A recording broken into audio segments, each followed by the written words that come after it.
Erinevate dieetide abil on võimalik langetada kehakaalu, kuid sageli võite kaotada selle juures rohkem lihaseid kui rasva. Miks see juhtub ja miks on oluline seda ennetada?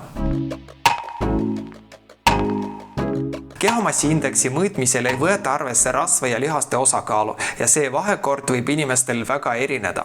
Sageli näed sama kehamassiindeksiga sportlast ja ülekaaluga inimest. On ju selge, milline on vahe.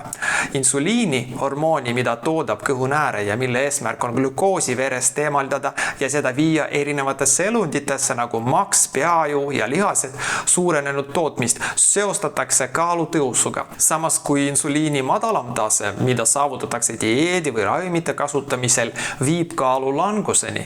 Regulaarne treening, süsivesikute vaene toitumine ja vahellupaastumine võivad aidata insuliini taset alandada.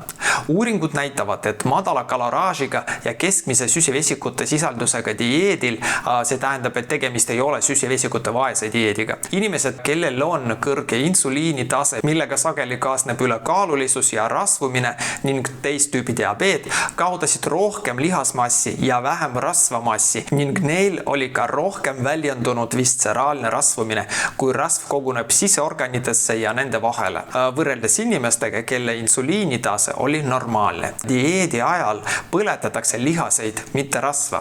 Miks see halb on? Lihaskoe vähenemisega väheneb keha energiakulu, kuid suureneb näljatunne, mis võib kaalu langust pärssida ja seda enam soodustada kaalu tõusu. Üldiselt, mida vanem on inimene, seda kiiremini kaotab ta lihasmassi ja seda raskem on lihaseid kasvatada.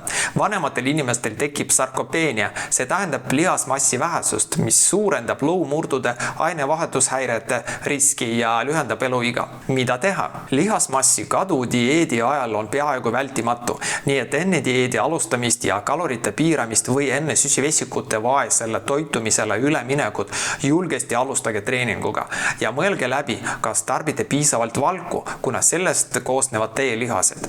Kasutage kombinatsiooni aeroobsest trennist, sörkjooks, kiir- või kepikõnd vastupidavustreeninguga, handlite, kummilintidega ja venitusharjutustega, näiteks pilates. Väga populaarne treeningutüüp on HIIT, kõrge intensiivsusega intervalltreening, mida peetakse peaaegu kuldstandardiks optimaalse tervise säilitamiseks, seda ka dieedi ajal. Lihaste säilitamiseks ja kasvatamiseks vajalik valgu kogus on individuaalne, kuid keskmiselt on see vähemalt 0,6 grammi valku kilogrammi kohta päevas, mõnikord 1 või 2 grammi kilogrammi kohta.